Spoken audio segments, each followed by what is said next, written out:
पूर्व संतों ने गुरु महिमा और सत्संग महिमा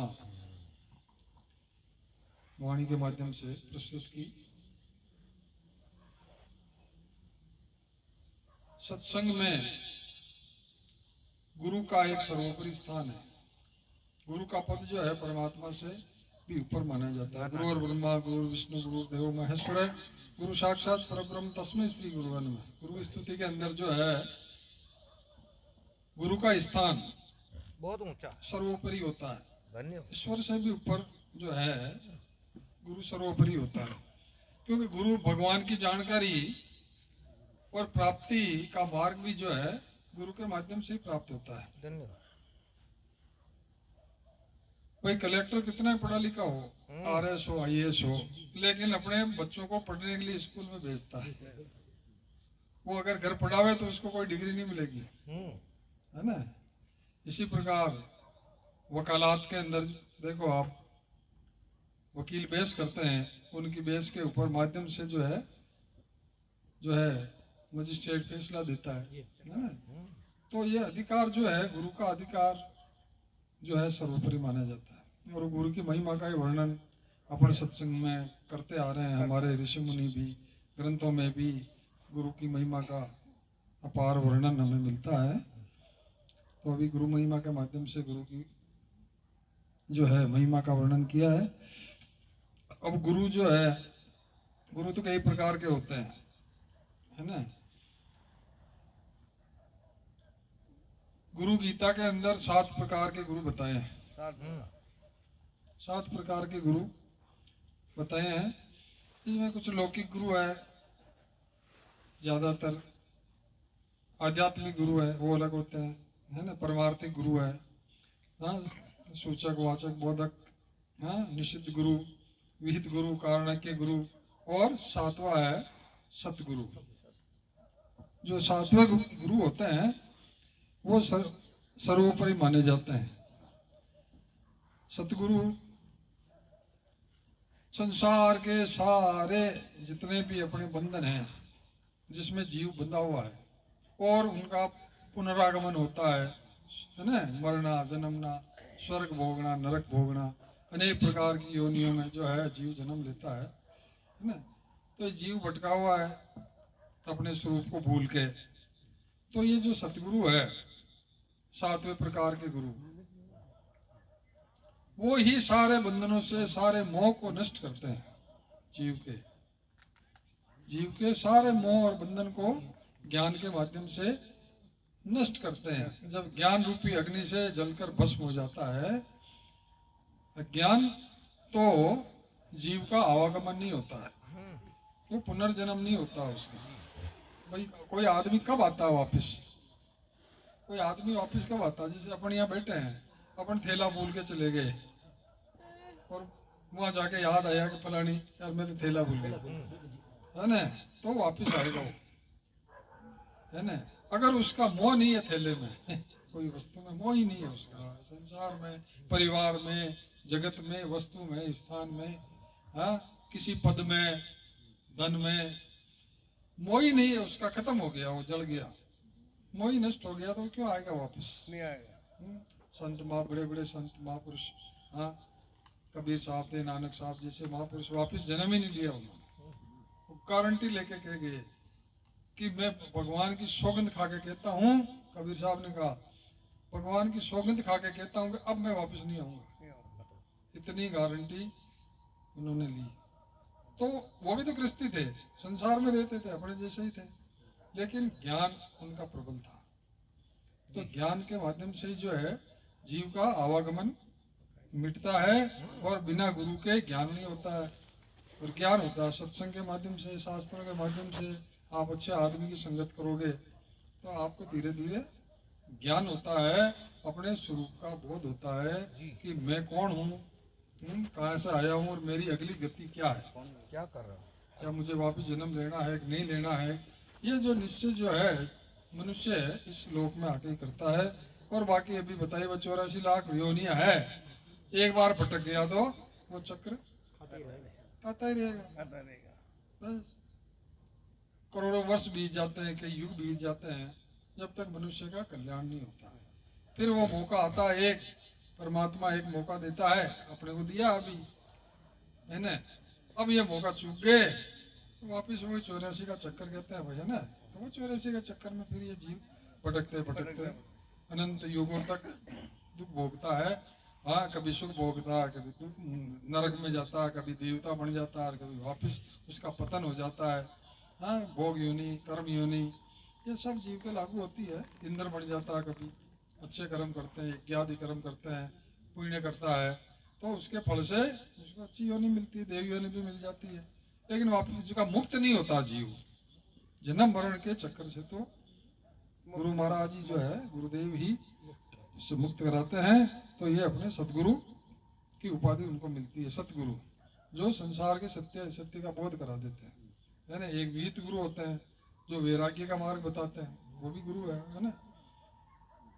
तो ऐसे गुरु तो कई हैं, लेकिन सतगुरु जो होते हैं ना, केवल एक है। केवल, है ना, वो ही सत्य का मार्ग और जीव के जन्म बंधन उसका मुक्त कराते हैं। एक जेल में कई कैदी थे, तो कुछ लोग अच्छे लोगों ने विचार किया, यार देखो ये बेचारे कैदी हैं, इनको कभी अच्छा खाना नहीं मिलता है, तो वो कहते हैं भाई ये सप्ताह में एक बार हमारी तरफ से इनको अच्छा खाना। कभी कोई कहे भाई 15 दिन में हमारी तरफ से इनको अच्छा खाना।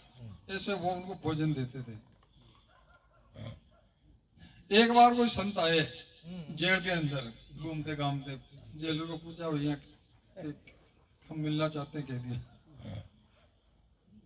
कैदियों ने अपना हाल बताया कि भाई कैसे हो, कि महाराज हमको कुछ अच्छे लोग हैं, सज्जन व्यक्ति है, हमको अच्छा खाना देते हैं, कोई सप्ताह में एक बार, कोई ऐसे। अच्छा, तो संत ने मौका देखा और देख मौका उस किवाड़ को खोल दिया जेल के किवाड़ को खोल दिया, किवाड़ को खोल दिया, कैदियों का भग जाओ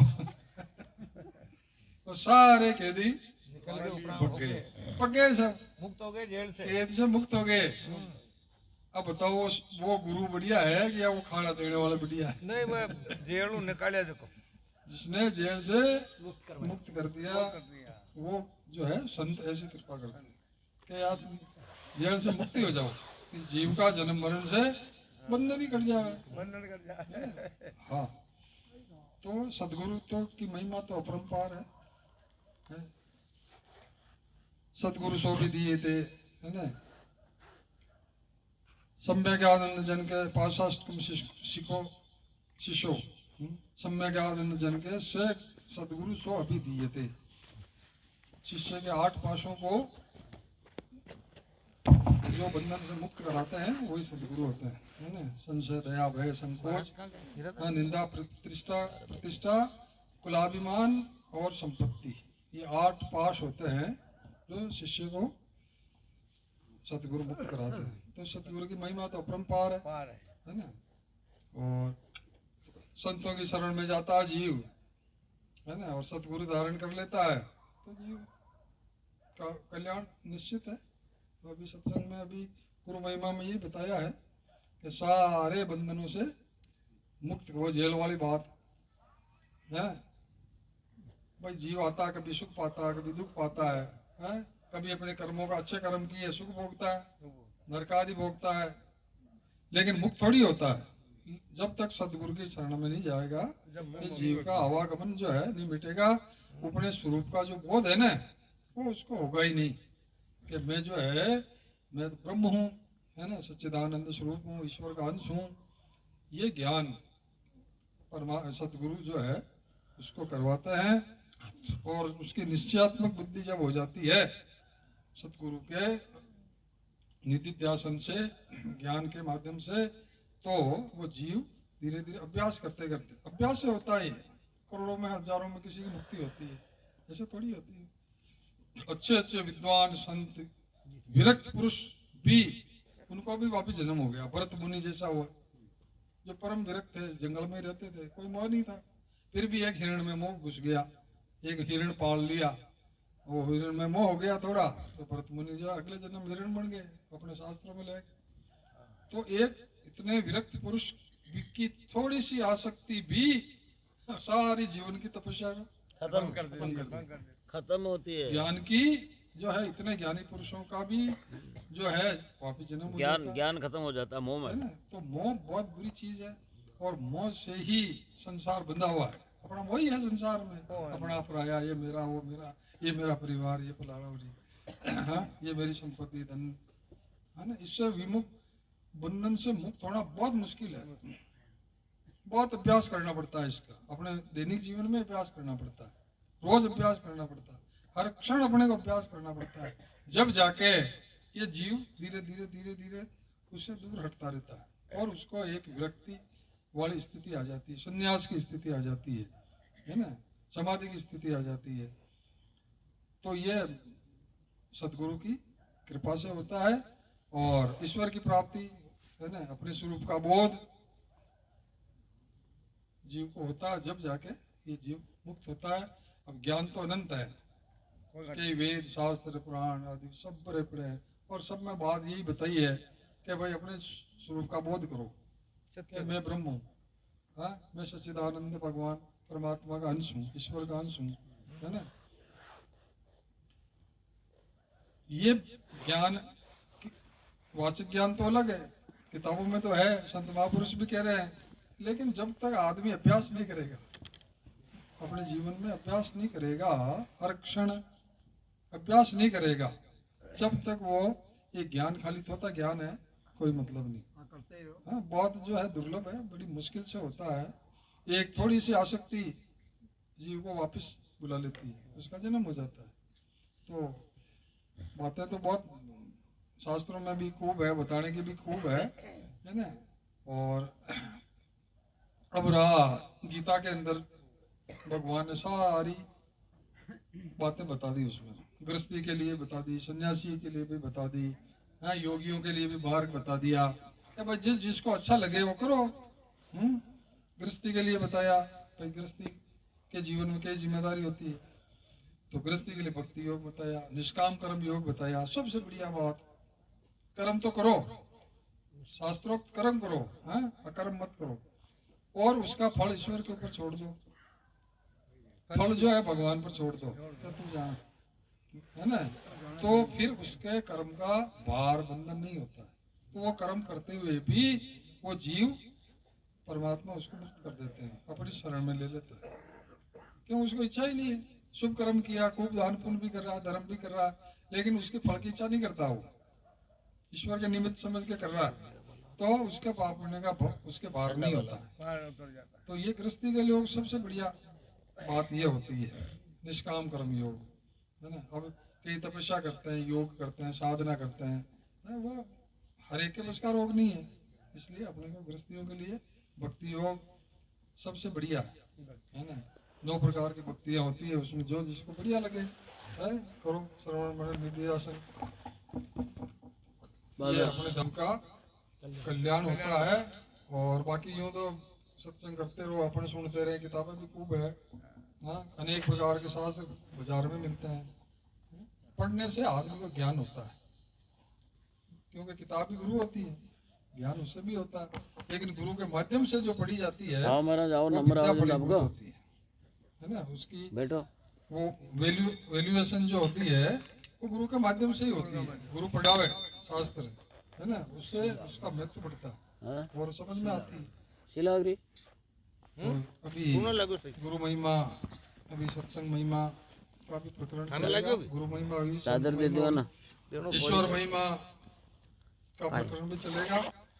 लास्ट में जो है चादर ईश्वर महिमा है, 4 प्रकार की वाणियाँ होती है, ये इसमें चारों में विभाजन किया जाता है, बेगरी मध्यमा प्रशांति परा, परा वाणियाँ होती है जो ब्रह्म ज्ञान के ऊंचे दर्जे की वाणियाँ होती है। वो लास्ट में बात है कि आदमी धीरे धीरे धीरे धीरे परा तक पहुंचता है, अपने आप को उसको स्वरूप का बोध होता है, ब्रह्म ज्ञान हो जाता है ना।